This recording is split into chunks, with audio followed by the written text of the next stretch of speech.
नमस्कार दोस्तों। आज की क्लास में आप सबका स्वागत है। ये क्लास हिंदी से संबंधित सभी परीक्षाओं के लिए है।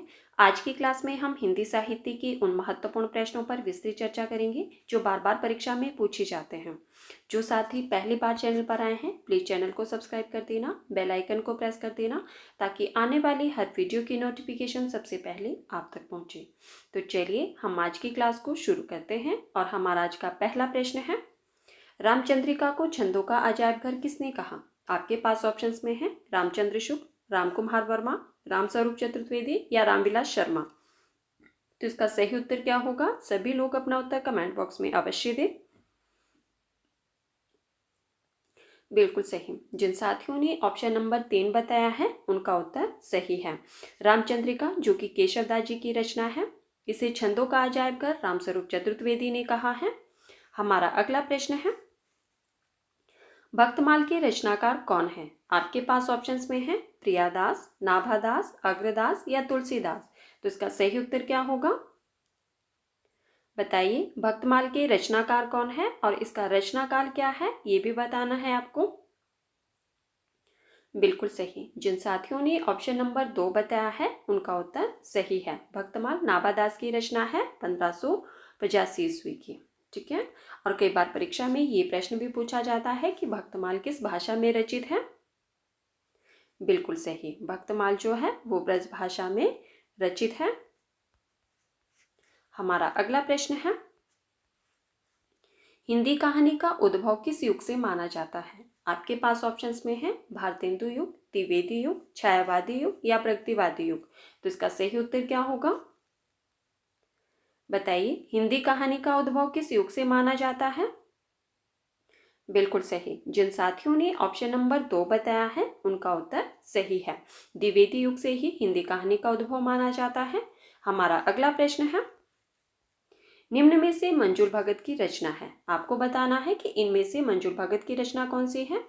आपके पास ऑप्शंस में है गुलमोहर के गुच्छे, तीसरी हथेली, जहर ठहरा हुआ या बिना छत का मकान। तो इसका सही उत्तर क्या होगा? बताइए, कौन सी रचना मंजूर भगत की है इनमें से? बिल्कुल सही। जिन साथियों ने ऑप्शन नंबर 1 बताया है उनका उत्तर सही है। गुलमोहर के गुच्छे मंजूर भगत की रचना है 1974 ईस्वी की। ठीक है। अब हम बात करते हैं कि तीसरी हथेली के रचनाकार कौन है। बताइए, तीसरी हथेली के रचनाकार कौन है? बिल्कुल सही। किसकी है ये? राजे सेठ की रचना है तीसरी हथेली 1981 ईस्वी की। ठीक है। और जहर ठहरा हुआ किसकी रचना है?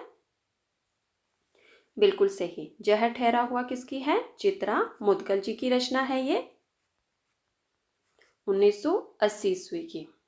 ठीक है। और बिना छत का मकान इंदु बाली। बिल्कुल सही। ठीक है। बिना छत का मकान किसकी रचना है? इंदु बाली की है 1983 ईस्वी की रचना। एक बार मैं रिपीट कर देती हूँ। गुलमोहर के गुच्छे मंजूर भगत की रचना है 1974 ईस्वी की। तीसरी हथेली राजीव सेठ की रचना है 1981 ईस्वी की। जहर ठहरा हुआ चित्रा मुदगल की रचना है 1980 ईस्वी की। और बिना छत का मकान इंदु बाली की रचना है 1983 ईस्वी की। तो हमारा सही उत्तर है ऑप्शन नंबर 1। हमारा अगला प्रश्न है, अमृत और विष के रचनाकार कौन है? आपके पास ऑप्शंस में है श्रीलाल शुक्ल, कुंवर नारायण, भीष्म साहनी या अमृतलाल नागर। तो इसका सही उत्तर क्या होगा? बताइए, अमृत और विष के रचनाकार कौन है और किस विधा की रचना है, ये भी बताना है आपको। बिल्कुल सही। जिन साथियों ने ऑप्शन नंबर 4 बताया है उनका उत्तर सही है। अमृत और विष अमृतलाल नागर जी की रचना है। किस विधा की रचना है ये इनकी? बिल्कुल सही। उपन्यास विधा की रचना है ये इनकी। हमारा अगला प्रश्न है, इनमें से कौन सा उपन्यास राही मासूम रचा द्वारा लिखित है? आपके पास ऑप्शंस में है मानस का हंस, आधा गांव, पुनर्नवा या बाणभट्ट की आत्मकथा। तो इसका सही उत्तर क्या होगा? बताइए, राही मासूम रचा द्वारा लिखित उपन्यास कौन सा है इनमें से? बिल्कुल सही। जिन साथियों ने ऑप्शन नंबर 2 बताया है उनका उत्तर सही है। आधा गांव राही मासूम रचा द्वारा लिखित है। अब हम बात करते हैं कि मानस का हंस इसके रचनाकार कौन है। बताइए, मानस का हंस किसकी रचना है।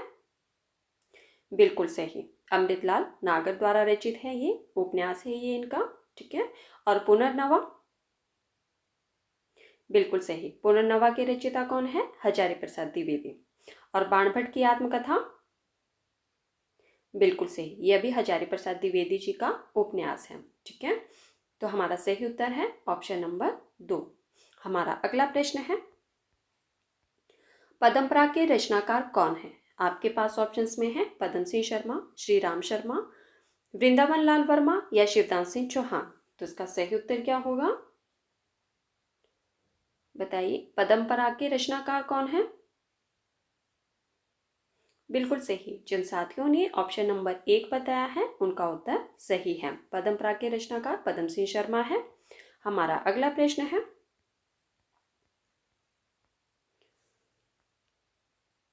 निम्नलिखित में से किसने अपने इतिहास ग्रंथ में साहित्य के विकास के साथ साथ संवेदना के विकास को रेखांकित किया है। प्रश्न है आपके पास कि निम्नलिखित में से किसने अपने इतिहास ग्रंथ में साहित्य के विकास के साथ साथ संवेदना के विकास को रेखांकित किया है। आपके पास ऑप्शंस में है गणपति चंद्रगुप्त, रामकुमार वर्मा, रामस्वरूप चतुर्वेदी या डॉक्टर नगेंद्र। तो इसका सही उत्तर क्या होगा, बताइए, किसने अपने इतिहास ग्रंथ में साहित्य के विकास के साथ साथ संवेदना के विकास को भी रेखांकित किया है। बिल्कुल सही, जिन साथियों ने ऑप्शन नंबर 3 बताया है उनका उत्तर सही है। किसने किया है, रामस्वरूप चतुर्वेदी ने। हमारा अगला प्रश्न है, मैथिल कोकिल के नाम से कौन प्रख्यात है। आपके पास ऑप्शंस में है अमीर खुसरो, विद्यापति, हेमचंद्र या कालिदास त्रिवेदी। तो इसका सही उत्तर क्या होगा, बताइए, मैथिल कोकिल के नाम से कौन प्रसिद्ध है। बिल्कुल सही, जिन साथियों ने ऑप्शन नंबर 2 बताया है उनका उत्तर सही है। विद्यापति जी मैथिल कोकिल के नाम से भी प्रख्यात है। हमारा अगला प्रश्न है, भूषण किस काव्यधारा के कवि हैं। आपके पास ऑप्शंस में है रीतिसिद्ध, रीतिबद्ध, रीतिमुक्त या इनमें से कोई नहीं। तो इसका सही उत्तर क्या होगा, बताइए, भूषण किस काव्यधारा के कवि हैं। बिल्कुल सही, जिन साथियों ने ऑप्शन नंबर 3 बताया है उनका उत्तर सही है। भूषण रीतिमुक्त काव्यधारा के कवि हैं। हमारा अगला प्रश्न है, निम्नलिखित में से भारतेंदु मंडल का लेखक नहीं है। आपको बताना है कि इनमें से भारतेंदु मंडल का लेखक कौन नहीं है। आपके पास ऑप्शंस में है प्रताप नारायण मिश्र, ठाकुर जगमोहन सिंह, बालकृष्ण भट्ट या राजा लक्ष्मण सिंह। तो इसका सही उत्तर क्या होगा,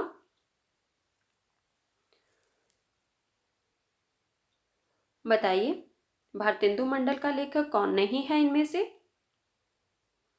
बिल्कुल सही, जिन साथियों ने ऑप्शन नंबर 4 बताया है उनका उत्तर सही है। राजा लक्ष्मण सिंह भारतेंदु मंडल के लेखक नहीं है, बाकी ये तीनों लेखक जो है वो भारतेंदु मंडल में शामिल है। हमारा अगला प्रश्न है, निम्न में से मैत्री पुष्पा का उपन्यास है। आपको बताना है कि इनमें से मैत्री पुष्पा जी का उपन्यास कौन सा है। आपके पास ऑप्शंस में है झूला नट, आवा, तालाबंदी या जिंदा मुहावरे। तो इसका सही उत्तर क्या होगा, बताइए, मैत्री पुष्पा जी का उपन्यास कौन सा है इनमें से। बिल्कुल सही, जिन साथियों ने ऑप्शन नंबर 1 बताया है उनका उत्तर सही है। झूला नट मैत्री पुष्पा जी का उपन्यास है 1999 ईस्वी का, ठीक है। और आवा, इसके रचनाकार कौन है। बिल्कुल सही, आवा चित्रा मुद्गल जी का उपन्यास है 2000 का, ठीक है, 2000 ईस्वी का। और तालाबंदी, बिल्कुल सही, तालाबंदी के रचनाकार कौन है, प्रभा खेतान जी का उपन्यास है ये 1991 ईस्वी का। और जिंदा मुहावरे, बिल्कुल सही, जिंदा मुहावरे के रचनाकार कौन है, नासिरा शर्मा, और 1993 ईस्वी का है इनका। एक बार रिपीट कर देती हूँ मैं आपको, झूला नट मैत्री पुष्पा जी का उपन्यास है 1999 ईस्वी का। आवा चित्रा मुदगल का उपन्यास है 2000 ईस्वी का। तालाबंदी प्रभा खेतान जी का उपन्यास है 1991 ईस्वी का। और जिंदा मुहावरे नासिरा शर्मा जी का उपन्यास है 1993 ईस्वी का। ठीक है, तो हमारा सही उत्तर है ऑप्शन नंबर 1। हमारा अगला प्रश्न है, गोस्वामी तुलसीदास और जयसी ग्रंथावली आलोचनात्मक कृति के रचनाकार कौन है? आपके पास ऑप्शंस में है डॉक्टर बच्चन सिंह, रामचंद्र शुक्ल, श्याम सुंदर दास या जगन्नाथ दास रत्नाकर। तो इसका सही उत्तर क्या होगा? प्रश्न है आपके पास कि गोस्वामी तुलसीदास और जयसी ग्रंथावली आलोचनात्मक कृतियां किसकी है? बताइए इसका सही उत्तर क्या होगा? बिल्कुल सही। जिन साथियों ने ऑप्शन नंबर 2 बताया है उनका उत्तर सही है। ये दोनों आलोचनात्मक कृतियां किसकी है? रामचंद्र शुक्ल की। ठीक है, अगर हम बात करें कि गोस्वामी तुलसीदास जो इनकी आलोचनात्मक कृति है यह इनकी 1923 ईस्वी की है। ठीक है, और जयसी ग्रंथावली इनकी 1924 ईस्वी की आलोचनात्मक रचना है। ठीक है, किसकी? रामचंद्र शुक्ल की। हमारा अगला प्रश्न है, ये आपके पास पंक्ति दी गई है, बसो मेरे नैनन में नंदलाल प्रस्तुत पंक्ति की रचयिता है। आपके पास ऑप्शंस में है रसखान, सूरदास, मीराबाई या नंददास। तो इसका सही उत्तर क्या होगा? साथियों, जिन्होंने अभी तक वीडियो को लाइक नहीं किया है प्लीज़ वीडियो को लाइक कर दो, और जिन्होंने अभी तक वीडियो को शेयर नहीं किया है प्लीज़ वीडियो को भी ज़्यादा से ज़्यादा शेयर कर दीजिए। बताइए ये पंक्तियां जो है इसके रचयिता कौन है? पंक्ति है आपके पास कि बसो मेरे नैनन में नंदलाल। बिल्कुल सही। जिन साथियों ने ऑप्शन नंबर 3 बताया है उनका उत्तर सही है। किसकी पंक्ति है ये? मीराबाई की। हमारा अगला प्रश्न है, मेरी जीवन यात्रा किस विधा की रचना है? आपके पास ऑप्शंस में है संस्मरण, रिपोर्टाज, यात्रा वृतांत या आत्मकथा। तो इसका सही उत्तर क्या होगा? मेरी जीवन यात्रा किस विधा की रचना है और इसके रचनाकार कौन है उनका नाम भी बताना है। साथियों, जिन्होंने इससे पहले वाली क्लासेस को नहीं देखा है अगर आप चाहे तो प्लेलिस्ट में जाकर देख सकते हैं। हमारे चैनल पर बहुत सारी क्लासेस जो है वो अवेलेबल है। बताइए मेरी जीवन यात्रा किस विधा की रचना है? बिल्कुल सही। जिन साथियों ने ऑप्शन नंबर 4 बताया है उनका उत्तर सही है, आत्मकथा विधा की रचना है। और इसके रचनाकार कौन है? बिल्कुल सही। 2 लेखकों ने लिखा है ना, एक आपके राहुल सांकृत्यायन ने भी मेरी जीवन यात्रा नाम से ही आत्मकथा लिखी है 1946 ईस्वी में। किसने? राहुल सांकृत्यायन ने। ठीक है, और इसी नाम से किसने लिखी है? और बिल्कुल सही, जानकी देवी बजाज ने भी इसी नाम से ही आत्मकथा लिखी है। ठीक है, किसने? जानकी देवी बजाज ने भी और राहुल सांकृत्यायन ने भी। जानकी देवी बजाज ने कब लिखी है? 1956 ईस्वी में। और राहुल सांकृत्यायन ने कब लिखी है? 1946 ईस्वी में। ठीक है, तो हमारा सही उत्तर क्या है? Option number 4।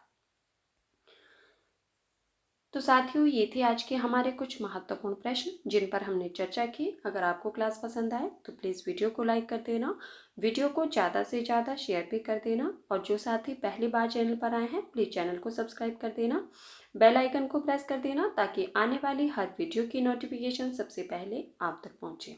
ठीक है, और मुझे कमेंट करके ज़रूर बताना कि आज की क्लास में आपके कितने प्रश्न सही हुए। धन्यवाद, मिलते हैं अगली क्लास में।